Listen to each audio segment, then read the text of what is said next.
Hello, welcome back to Theme Park Thrills and welcome to another review on the channel. Of course, if you haven't seen already, we've done a few reviews on the channel during closed season. We've done quite a few so far, and yeah, we're back here to do another one today. If you haven't checked out the others, go and check some of them out after this video. I'll make sure to link them in at the end of this one. So yeah, we've done quite a few. We've done Hyperia, Nemesis, Mandrill Mayhem as well. Yeah, we've done Mandrill Mayhem, and we're going to be doing the second wing coaster in the country, and that is the Swarm, of course, today. Of course, a B&M wing coaster, much like Mandrill Mayhem, that we've been on much more than Mandrill Mayhem as well. Oh, here we go, 20% battery remaining. It's just a thing. Every time. You can't see it on your screens, but yeah, we can, so sorry about that. But yeah, the Swarm, been on it plenty of times, haven't we? So we can give quite a good review. Again, like all the others, we're going to be going through, of course, the ride layout, the theming, overall area, queue line, things like that as well. We usually start with the theming, so yeah, we'll start with the theming for the Swarm. So of course, it's on its separate island, isn't it, really? I think it's pretty cool. Which is, I think, definitely enhances kind of the theming, because you don't really get any other sort of themes like overlapping at all with it. So I think the fact that it's on its separate island definitely helps, sort of out the way from everything else, really. Yeah, that's cool. But yeah, brilliantly themed ride and brilliantly themed island. You go make your way into the island, you have the Swarm sign over your head, and then you've got kind of these like posters, isn't it, on the railings either side, saying things like what does it say? It says like stay indoors and like Swarm is stuff about things like that. The Swarm, basically. So the theme is kind of like this kind of alien apocalypse, and like it's going to take over, obviously a swarm with them, of course.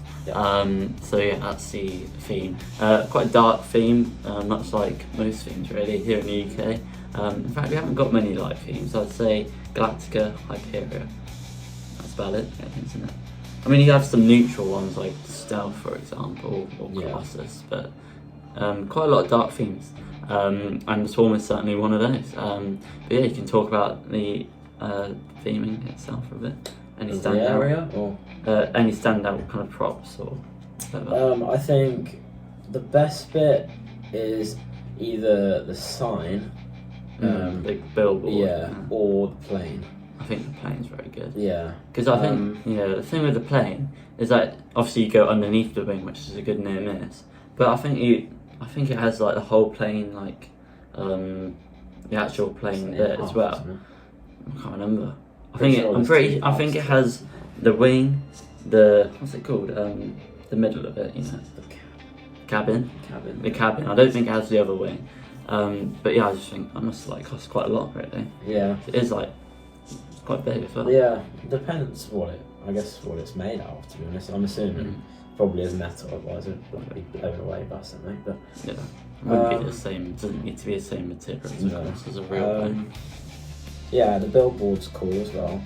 Obviously that's really quite close, and when they did the advertising for it, the dummies got their like, arms and legs chopped off. Yeah, I saw they did that on purpose.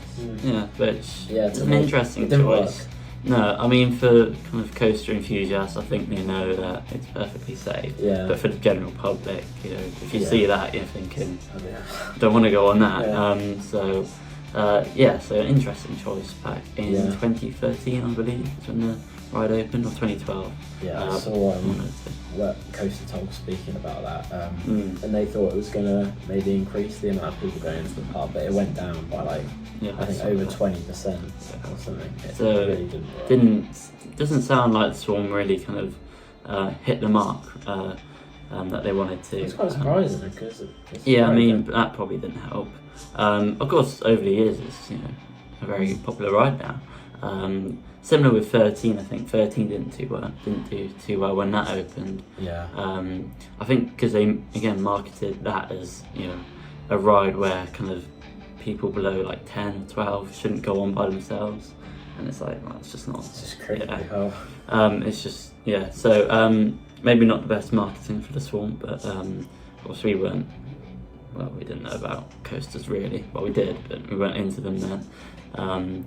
But yeah, a very popular ride now. Brilliant theming. You've got you haven't got so much of a soundtrack for the Swarm. You can sort of have a repetitive There's one guitar on YouTube. It's like a proper song. It's like some rock song. Yeah, I think they made it. Yeah. You don't hear that in that area, but it is about the Swarm. So I don't know why they don't play it. But maybe they're not allowed. Can't see why. You also have this kind of radio station that plays as well, talking about the Swarm and the attack as well on the city. And the queue line. In terms of the queue line, I wouldn't say it's like really heavily themed. You've got this is it a solar disc thing? Remember? That you see in space. It's like a satellite. Yeah. No, I don't think I noticed that. Of course, the station's really nice for the Swarm, I think. Of course, it doesn't have a roof, which adds to the theme. But if you're well in the rain, if you're working in the rain, didn't we? Yeah, if you're working on the Swarm or if you're waiting in the air gates, that's not the best. But it is a nice station, and I do like the where the operator's cabin is as well. The inline roll over the top. And that's nice. Very loud when you're waiting. They scream. They do scream a lot. It's not scary at all. No, maybe it's the near misses, I think, for the general public mainly. But yeah, I do like the station for the Swarm overall. And of course, you then board the ride. In terms of the comfort, I think it's probably one of the most comfortable there. I think. I love the restraints. You're probably sat back in a seat. You got the chest restraints. Just so comfy. You feel so secure in the Swarm. Yeah, I wouldn't say it's as comfortable as Hyperion probably. You certainly feel more free on Hyperion, that's for sure. But I'd say it's definitely up there. Yeah, there's nothing else other than Hyperion that really rivals it in terms of comfort. I think I prefer the Swarm seats, but I wouldn't put the Swarm seats on Hyperion because it just they both just match what the ride is. Because the Swarm with a lap bar would just be really odd. It wouldn't be weird. Yeah, it would be quite weird. And then if you put overhead restraints on Hyperion, airtime restraints leaning back, it would just be so airtime weird. wouldn't be as good and things like that. But the Swarm doesn't really have airtime, so that's alright. And it doesn't need airtime as well. But yeah, you get obviously into your seats. Our favourite row on the Swarm, we've definitely done the back row more than the front. We've only done the front row once, I think. And it was good. I can't even remember it too much. So I'll probably have to say the back. I think I'll have to say the back, but it might be a case that the front is probably maybe a bit better, but we haven't done it that much. I like the first drop on the back row. I do like, the first drop, of course, the wing over drop is good on the back. You kind of get pulled round over the top. If you're on the front, you get more hang time as well, but that is a great first drop. My favourite part of the ride, actually. Yeah. Of course, it's about 130 foot, I think. It's tall, obviously not as tall as some others in the park, but it is it's on to the right hand side, I think, when you come into the park. It's quite close as well. So yeah, it's much taller than some of the other rides as well. But yeah, that wing over drop is very good. Again, my favourite part of the ride. And then you make your way into a zero-G run. It's been a while. I don't really remember it that well, but quite relaxing. Yeah, it takes it at a nice speed. It's just nice and comfy over the zero-G roll. It's nothing too intense. It's just smooth. It's really smooth as well. That's one thing. It's really, really smooth. Probably the smoothest in the park. I think the thing about the Swarm is there's a lot of intense moments, but also like the zero-G roll, like the corkscrew after that turnaround. Take it quite slowly, but relaxing in a good way. And then coming on to an intense bit, you've got that incline loop, which some people count as an inversion, but I don't see how you can. Of course, if you do, then that's 5. 90 degrees, really, not quite. I'd say 80, 85 maybe, if I had to guess. But yeah, I wouldn't count it as an inversion, definitely not. How does it count? What? How? I don't know. Because it's not. I don't know how that, because it's got the word loop in it, but I don't get it. I don't think that's an inversion. I'm just going to name an airtime loop, and now that's an inversion. So of course, in my opinion, I'd say the Swarm has 4 inversions, but that's up to you. Let us know what you think. So yeah, you make your way into that inclined loop, which is, again, it's good. You sort of slow down a little bit at the top, not too much. It's not that intense either, but after that, you lost something? No, I was just looking at the floor. But after the inclined loop, you kind of make your way into this turnaround, which is certainly the most intense point of the ride. Yeah, that's my favourite bit. Yeah, right over the water as well. They used to have a water effect. Unfortunately, that hasn't been on for a while. Yeah, very close to the water. Yeah, that's what, if you're on the right hand side. Mm-hmm. I think, yeah, if you're on the right hand side, you get close to the water, and in total, the right hand side is better, I think, actually. Yeah. Especially for the first drop. Yeah, go right over the top of it. Yeah, so for going over the top of that first drop, and yeah, that is an extremely intense part of the ride, that turnaround. Usually grey out at that point. Not always, but most of the time. Yeah. It's weird because you'd say the helix on Nemesis Reborn is just as intense, if not more. Whereas I've never actually greyed out on that point. No, what about you? you? No, it just makes me feel a bit sick a little bit. Is it? To be honest, yeah, just a bit dizzy That helix. when I come off it. Well, Nemesis Reborn. Oh right. A helix. Yeah. Is it more intense? I think so. But just as intense.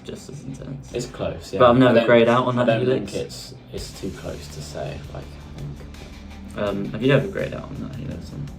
I haven't, but I have on that turnaround on the Swarm. Yeah. Just briefly. If you don't know what that is, it's just like when your eyes can just go blurry for a few seconds. Yeah, you just can't. Like, you're still conscious. Like, you can still move around and stuff, but it's just a few seconds of blurriness. Yeah. A bit weird, but yeah.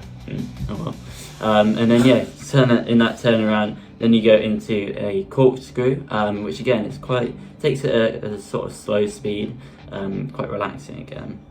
That actually goes through the inclined loop, which is quite cool as well. And then you drop back down and then into the last inversion of the ride.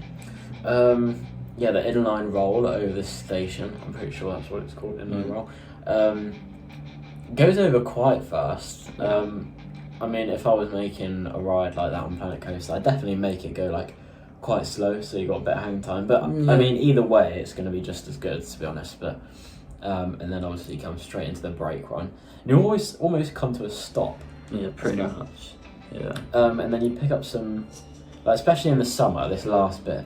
Like, you're going not fast, but you're not going slow. You're just like in the middle. You got a really nice breeze. I don't know if you've ever noticed that in the summer. Yeah, on the left hand side, you get quite close to the water. Yeah. Of course, there is an island behind the Swarm where work going on back there. Yeah, where a new coaster could potentially go in the future. There's lots of talk about it. Been lots of talk for a long time. RMC. They thought Hyperia could go there. Of course, it didn't. But yeah, maybe an RMC or some other coaster. I think if an RMC was to go to any park, I think it'd be Thorpe Park, wouldn't it? Yeah. Like, obviously, Alton Towers could Alton get one. Towers underground RMC. Yeah, maybe. But or 100-foot tall RMC. It'd be absolutely awful. Yeah. Obviously, Chessington wouldn't. Overland definitely wouldn't. No. Drayton Manor probably wouldn't either. So maybe, yeah. Blackpool Pleasure Beach, maybe. Possibly, but like in replace of Big One. But I don't think they get rid of that, to be honest. For it's getting old. It's getting on. I think they'll leave it as long as they can because it's just iconic, isn't it? But yeah, but maybe Blackpool, but I'd say probably Thorpe Park if we were going to get one in the UK. Yeah. So here we go again, 10% now. Well, we got to hurry up and wrap this up. Yeah. But yeah, so maybe you can see a coaster there. They do store a lot of stuff on that island, but hopefully give me a ride to happiness, please. So I think that'd be better at Alton Towers. Because it doesn't have to be so high. Could go where Rita is. That would be an almighty upgrade. That would be insane. Like, imagine they can make it really long, like take up 13 space without just like a really, really long one. I would take, to be honest, if you asked me, remove Rita from 13 and just put in one, Mack striker coaster or a spinning coaster, I'd take that. I think. I would. Because they're very good coasters as well. Speaking of striker coasters, we're going to Europa Park, by the way. Mm-hmm. You haven't noticed. You haven't heard already. Yeah. We have mentioned it a few times. Every single video. Yeah, that's in June, so get on Voltron. The first Mack striker coaster. There's another striker coaster being built in Phantasiana, a park in Austria, I think. called Helios. Yeah.